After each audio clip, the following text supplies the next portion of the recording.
quero agradecer, parabenizar o evento, a todos vocês que estão aqui, a vocês online.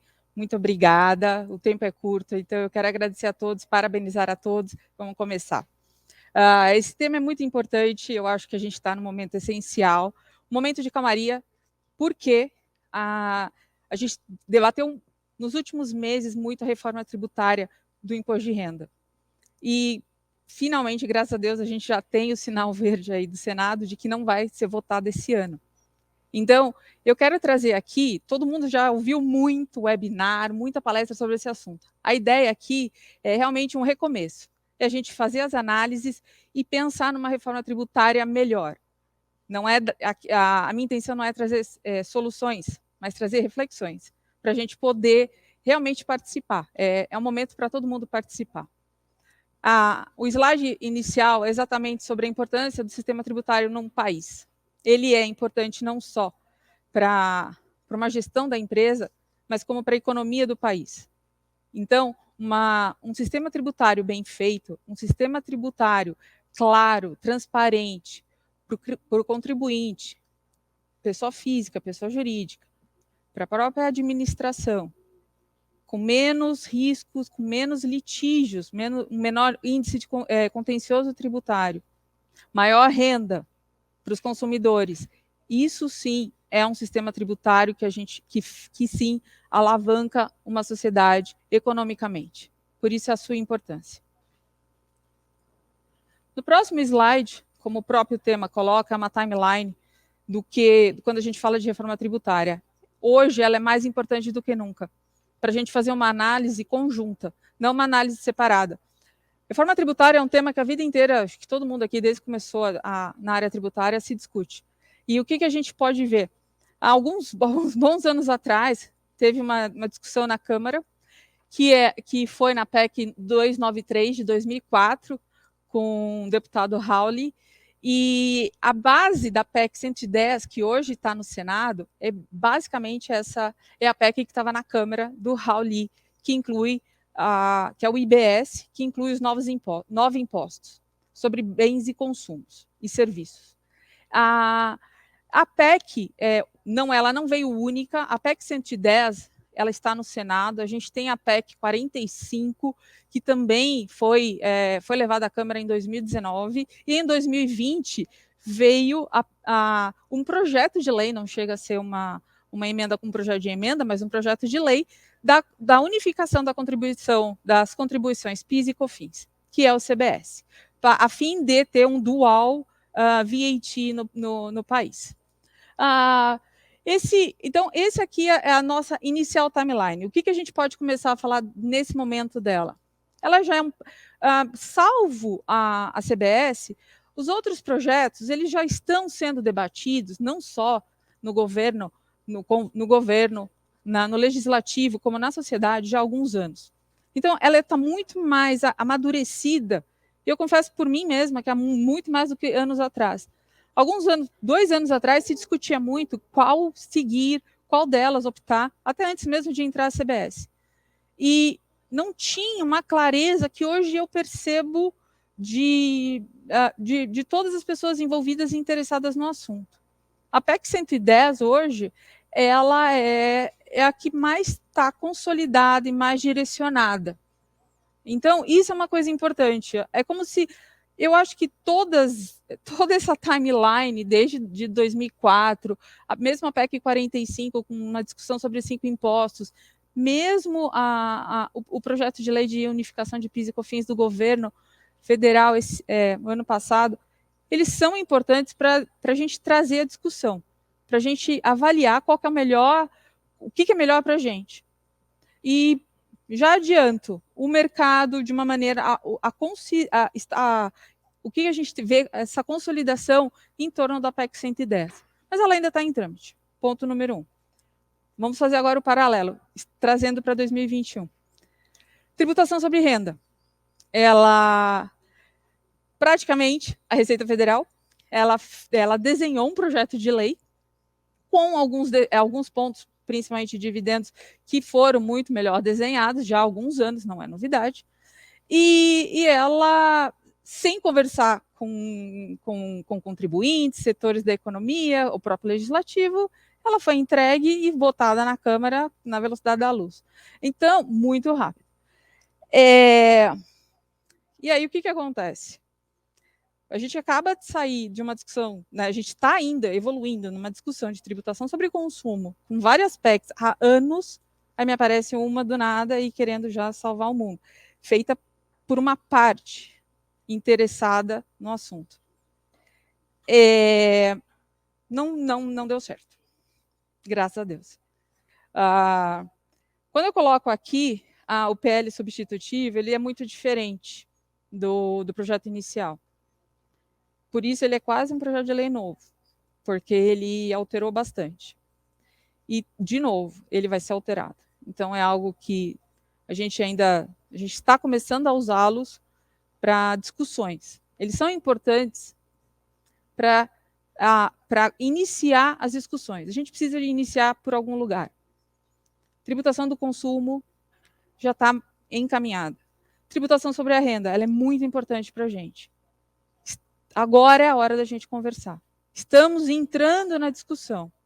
Audiências públicas do Senado já foram feitas. O próprio senador responsável pelo projeto já está claro que ele quer ouvir o máximo de setores possíveis para fazer algo para todos, não só com um viés ou com alguns focos que nem sempre são os prioritários da sociedade. Tá? Em paralelo a tudo isso, esse ano, por isso é que esse ano está tão rico, a gente tem estivemos em junho, a reunião do G7, a gente já vem com algumas discussões de BEPS já há alguns anos em relação a uma tributação internacional, uma comunicação melhor entre os países, sempre a fim de evitar a evasão fiscal, isso é claro para todo mundo. Agora, semana passada, tivemos a reunião do G20, onde foi aprovada a tributação mínimo global de 15%. Que também é um ponto que a gente, e o Brasil, que inclui o Brasil também aceitou isso. Então, é importante para o Brasil? É importante para o mundo inteiro. O Brasil é um país bem solidificado na tributação, todo mundo sabe, nós somos bem complexos. Mas é importante a gente estar alinhado com o resto do mundo, né? Ninguém vive sozinho. E hoje, mais que nunca, no mundo globalizado. Então, é importante a gente acompanhar. São duas paralelas. Eu acho que é sempre mais um ingrediente. A gente tem o nosso mundo, a gente tem o nosso dia a dia, que é bem complexo, e a gente tem o mundo correndo em paralelo. É importante a gente acompanhar, de novo, sistema tributário, claro, bem definido, ele atrai investimento. Por isso que a gente tem que olhar. Nós temos que batalhar para melhorar internamente e também, de certa forma, nos adequar junto à concorrência. Os outros países são os nossos concorrentes. Alguns temas aqui eu quero trazer para reflexão. Hoje se perguntam muito quem deve prevalecer, quem deve ser votado primeiro, quem deve ser discutido primeiro. Se é a tributação sobre o consumo ou a tributação sobre a renda. Vocês vão ouvir dos dois lados bons argumentos. Neste momento, minha opinião é, infelizmente, a gente tem que ter tudo. Mas a gente tem que pensar em algumas coisas. Existem algumas escolhas, alguns trade-offs por onde a gente vai iniciar. E isso a sociedade, principalmente o legislativo, vai poder sinalizar a respeito. Por isso a participação de todos nós nesse processo é muito importante. Nós, seja pelas escolas, universidades, seja pelas empresas, associações, é muito importante. Pontos aqui que as duas, tanto a tributação sobre consumo quanto sobre a renda, valem a pena a gente pensar. Consumo e renda. Quanto a atualização da tabela de imposto de renda da pessoa física. Óbvio que não é um tema aqui de todo mundo, né? O foco é sempre pessoa jurídica. Mas, quanto mais renda, porque faz muita diferença no nosso país, uma tributação, um reajuste da tabela progressiva, quanto mais renda, aumenta o consumo. E o consumo das classes isentas ou com uma baixa tributação faz diferença. Na classe, na classe muito rica, não faz diferença. Então, são pontos que a gente tem que pensar. A regressividade e a progressividade. A regressividade é quanto em relação à distribuição de renda. A desigualdade da distribuição de renda.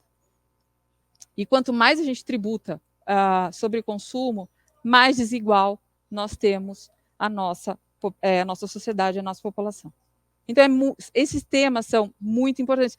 Eles falam a mesma coisa, com perspectivas diferentes. Acho que todo mundo da área tributária consegue visualizar que não dá para a gente discutir um assunto separado do outro. Por isso, a complexidade. E por isso, a importância. E por isso, não dá para fazer sozinho. Por isso que a gente precisa analisar e ver o que é melhor para a sociedade, não para cada um de nós. Tributação pessoa física, pessoa jurídica, esse é um ponto-chave, principalmente na tributação da renda, que a gente vai ver mais para frente, vai ser o foco. Justiça social versus competitividade, envolve tributo sobre consumo, melhor distribuição de renda, competitividade. Aonde eu quero ganhar? Eu quero, na tributação da pessoa jurídica, vou diminuir a tributação da pessoa jurídica, quero atrair investidor, quero focar na competitividade junto aos outros países. Como eu vou fazer isso? Sem quebrar, ou sem piorar, ou até pensando na justiça social. Como é que nós vamos fazer isso? Subsídios versus crescimento econômico, que também entra na discussão. De novo, ainda não é uma discussão muito... ela sempre aparece, mas a última que a gente pode falar, que veio da reforma, que é a quebra, né, de algumas isenções ou benefícios fiscais, principalmente para setores básicos da economia. A gente tem que lembrar como medicamentos. O Brasil é um dos países que mais tributa medicamento no mundo. Então, de novo, é difícil a gente avaliar alguns assuntos, ou quase todos na área tributária, de uma maneira isolada. É muito difícil. E mais difícil ainda é a gente achar que o resto do mundo é igual a gente. Não, não é. A gente fica... o Brasil, ele demanda tantas horas nossas, e a gente esquece do resto do mundo, às vezes. Então, é importante a gente sempre estar olhando para o lado. Aqui, a ideia não é reinventar a roda, mas a gente precisa acompanhar como é que está o mundo está seguindo. Aqui são alguns dados, óbvios, da OCDE, base de 2018, que eram os últimos que eles tinham mais completos. E o que é interessante a gente verificar aqui? A questão de tributação da pessoa física versus tributação do consumo. A média da OCDE para a pessoa física são 23%, porque ela tributa, os países da OCDE, eles tributam mais a pessoa física. E enquanto a tributação do consumo, a diferença chega a ser medonha, né? Quando a gente olha os números. Particularmente, eu nunca tinha feito essa comparação, eu fiz para fazer a apresentação aqui.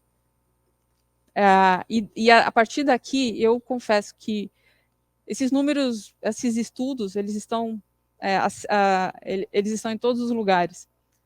Mas eu gostei de mostrar uma reflexão. O quão desbalanceado nós estamos em relação aos outros países, e que são alguma referência nesse sentido, não são a perfeição, mas são países referência. É importante a gente verificar aonde nós estamos.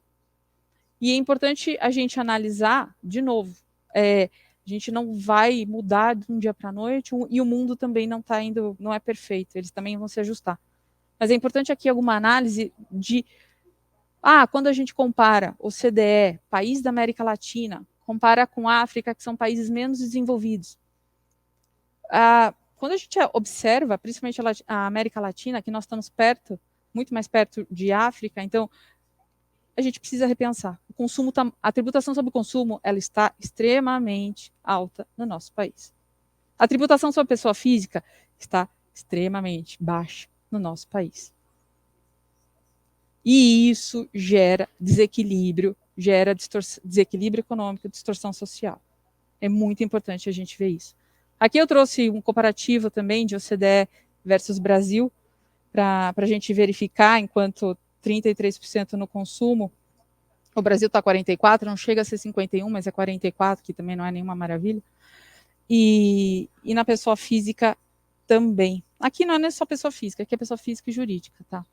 Se vocês, aqui é o total. Mas ainda assim, a grande diferença quando a gente observa, pode olhar, é na pessoa física. É muito maior. Porque a tributação da pessoa jurídica, no final do dia, ela se equipara de uma maneira geral, em número. Mas óbvio que ela não é a mesma para todo mundo no país, a gente sabe disso. Quando a gente traz a questão de tributação do consumo e renda, que, de novo, a própria OCDE, eu acho que todo mundo aqui, principalmente economistas, eu sou advogada, mas até eu que sou advogada sei, que a tributação da pessoa jurídica ela é mais prejudicial para a economia do que para a pessoa física. Por isso, a discussão da justiça social versus a competitividade. Por isso, muitas vezes, se foca na questão da tributação da pessoa jurídica e esquece, porque o foco é um. Então, de novo, vem a escolha, vem o trade-off. Enquanto que tributação sobre consumo, propriedade, então, a gente nem entra muito na discussão. Apesar de ter na PEC 110, mas é um assunto menor.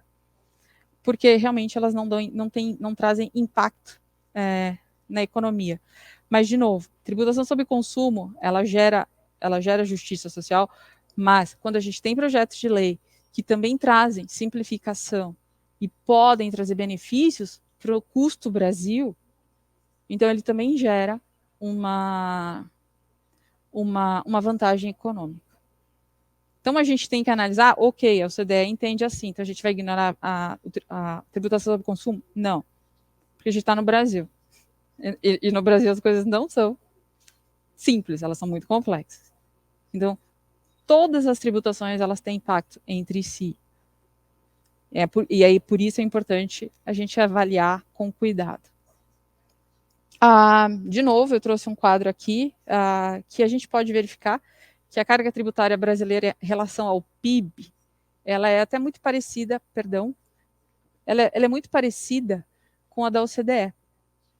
Só que a distribuição dessa tributação ela é diferente, como a gente pode verificar. A gente verifica, vamos ver se funciona, peraí.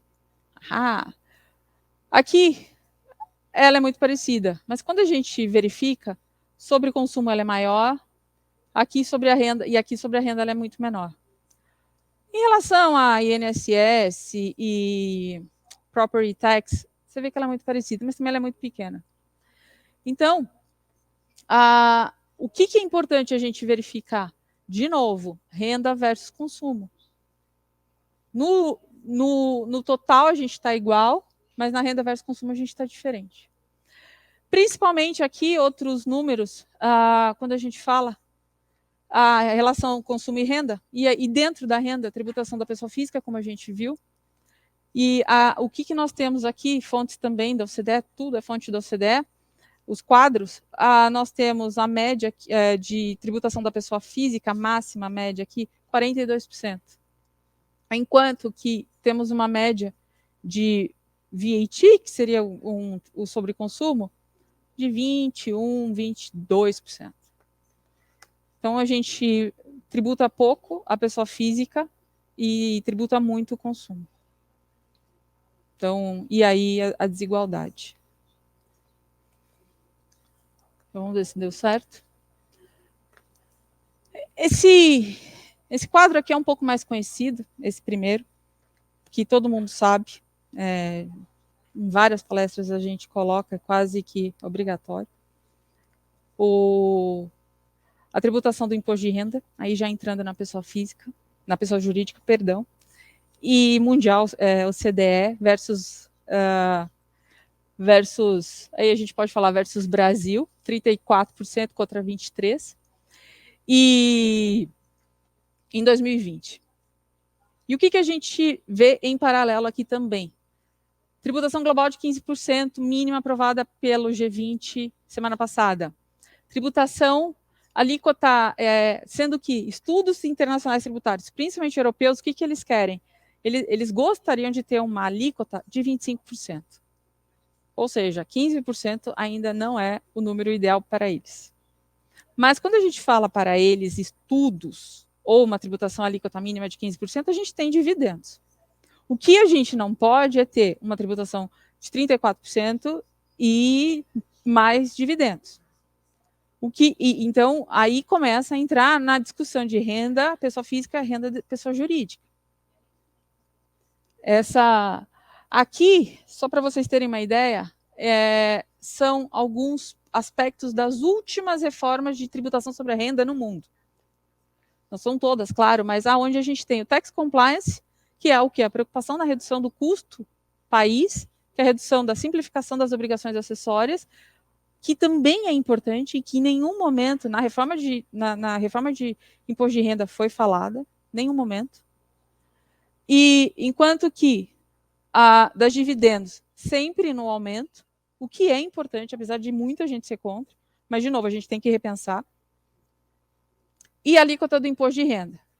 A gente pode ver que a maioria redução. Qual é a redução? A gente sempre entrando numa média de 15% no mínimo global, mas muito próximo dos 25%, que é o ideal. De novo, de acordo com alguns estudos. Plus dividendo, somando dividendos. Reforma do imposto de renda, pessoa física. Qual que é o panorama atual? Primeiro, o que ela trouxe para a gente? Ela trouxe reajuste como reforma. Não é. Nós temos hoje 32 milhões de brasileiros contribuintes. Sendo que, de novo, 32 milhões de brasileiros não é um número alto. Se a gente parar para pensar, hoje, o próprio senador Coronel, que é o responsável pelo projeto de lei de reforma no Senado, ele fala, eu quero isentar no mínimo 16 a 20 milhões de pessoas. Aí vai sobrar o quê? 12 milhões só. É muito pouco. Quer dizer, quem é que está sendo tributado no Brasil? Né? Só uma parcela.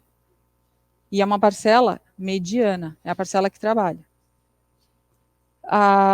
O último reajuste, governo Dilma ainda, março foi MP, julho foi a conversão em lei, nunca mais defasagem de 40%. Se hoje a gente tivesse reajuste, seria até R$4.000. E é justo. Não, talvez a gente... Vamos ver, né? Ano que vem, a intenção é realmente trazer a isenção, então vamos ver se o reajuste vai ser integral, vai ser justo. Esse é um dado de uma audiência pública do Senado, que 99% da população brasileira ganha até 16 mil por mês. Ou seja, tem 1% da população que ganha muito mais e que talvez não tenha a mesma tributação que esse 99% tem, tão pesada. É isso que a gente tem que repensar. Quando a gente faz uma tributação, uma reforma do imposto de renda, quais são os objetivos? Justiça social. Tratar os iguais de modo desiguais aonde? Na questão da pejotização. Um funcionário CLT, ele não tem culpa de não poder ser um PJ, e um PJ deveria ter a opção de ser assalariado com as mesmas condições, na mesma tributação.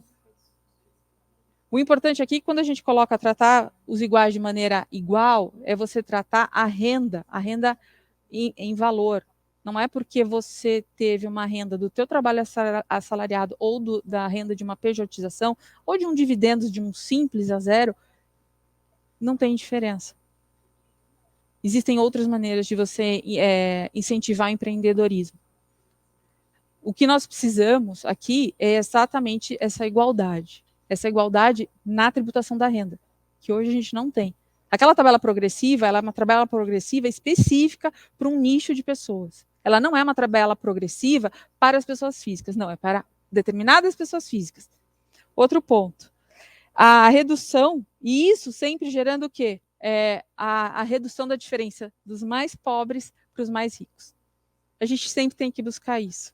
A gente tem que buscar a redução dessa distorção que a gente tem no Brasil e que é muito grande e que, infelizmente, na pandemia piorou bastante. A gente tem que começar a realmente repensar e tratar a tributação da pessoa física como assunto sério para o impacto da nossa economia. Algumas sugestões, claro, para repensar. Tributação conforme a capacidade contributiva e não conforme a sua empregabilidade ou o seu investimento. Ampliar a progressividade da tabela da pessoa física. Na Europa, a gente tem alguns países da OCDE até 42%, é o teto, que a gente viu agora. Então, é importante fazer um reajuste correto para não estrangular num meio que está sendo muito sacrificado. A implementação da tributação dos dividendos, sim, a gente tem que repensar. Não é como, minha opinião, não é como está hoje, nem PL, nem PL, talvez o PL inicial, o primeiro PL da Receita Federal, sim, da 2337, mas não PL substitutivo, não. E, óbvio, o reajuste integral. Para terminar, que já me cobraram aqui, tributação da pessoa jurídica dentro da reforma do imposto de renda.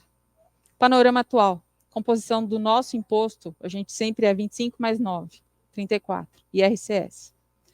Alíquota efetiva versus alíquota nominal. Nem sempre a alíquota de 34% ela ocorre, a gente sabe que simples, presumida, ela não é. E aí você não tem uma tributação alta e, ao mesmo tempo, você não tem tributação na pessoa física. Distorção de novo.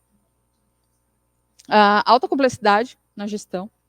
A gestão de todos os impostos, e imposto de renda não é diferente, é muito complicada. Não é à toa que a gente tem até fórum, que a gente está discutindo isso aqui. Então, a gente realmente precisa repensar o assunto. E nenhuma simplificação, nada veio na reforma tributária. A gente precisa trazer. A gente precisa. Dedutibilidade JCP é o cenário atual. Muita gente está brigando por isso. Já adianto que, particularmente, acho que a equiparação da despesa de capital próprio versus despesa de alavancagem, despesa com banco, no Brasil, a JCP, eu vejo ela como um instrumento híbrido, então eu não vejo ela como o melhor instrumento. Existem muitas discussões sobre esse assunto. Mas vão implementar de novo na Europa, a OCDE sempre foi contra, mas na Europa, na Bélgica tem. Ok, eu acho importante a gente trazer, mas da mesma maneira, trazendo com um viés de juros, um viés de despesa. O modelo da Bélgica me parece interessante. Ele não tem essa natureza híbrida de dividendos e despesa que nós temos aqui com o JCP. Então, é algo para se pensar. Seguindo na tributação do imposto de renda pessoa física, os objetivos aqui sempre são, tá claro, atrair investimento estrangeiro, aumentar o desenvolvimento econômico, adequar alíquotas nominais aos padrões mundiais, melhor distribuição entre entes federativos, IRPJ distribuída, contribuição social não. E aí a gente entra numa reforma tributária onde despenca a alíquota do IR e mantém a da contribuição social, tendo um desbalanceamento, um desequilíbrio nas contas de estados e municípios. A gente tem que pensar nesse assunto. E óbvio, trazer uma reforma aberta a todos, não uma opinião unilateral de um setor interessado. Sugestões são várias. Primeira, eu só quero colocar aqui mais como uma lembrança, a gente tem que ter uma reforma administrativa. A gente não pode ficar só... o assunto tributário é muito interessante para a gente, mas não vamos esquecer. A reforma administrativa, ela é pilar de qualquer economia também. Então, ela é base para uma boa reforma tributária. A revisão da tributação sobre lucro presumido. O lucro presumido é alguma coisa que hoje a gente olha, quando eu, pelo menos, fiz essa análise aqui, eu começo a ver o lucro presumido muito perdido no mundo em relação à tributação do imposto de renda. Por isso, eu sou a favor, sim, da gente revisar. A implementação de política de dividendos, como eu falei, simplificação, alternativas, novas formas de tributação, por que não uma tributação consolidada por grupo econômico, tem fiscal unit aí fora, exemplo. Enfim, N outras questões. Com a nossa evolução nessa discussão, nós vamos poder discutir melhor sobre aí os detalhes práticos do nosso dia a dia, são dedutibilidade de despesas. Aqui foram alguns exemplos, stock option, que veio da reforma, stock option, intangível, que por isso a compatibilidade com o IFRS, de novo, a gente tem que pensar global, não dá para pensar, e o IFRS já está aqui na contabilidade, não dá para a gente só pensar em uma visão micro. Todos os assuntos são importantes, mas é uma soma, não é uma divisão.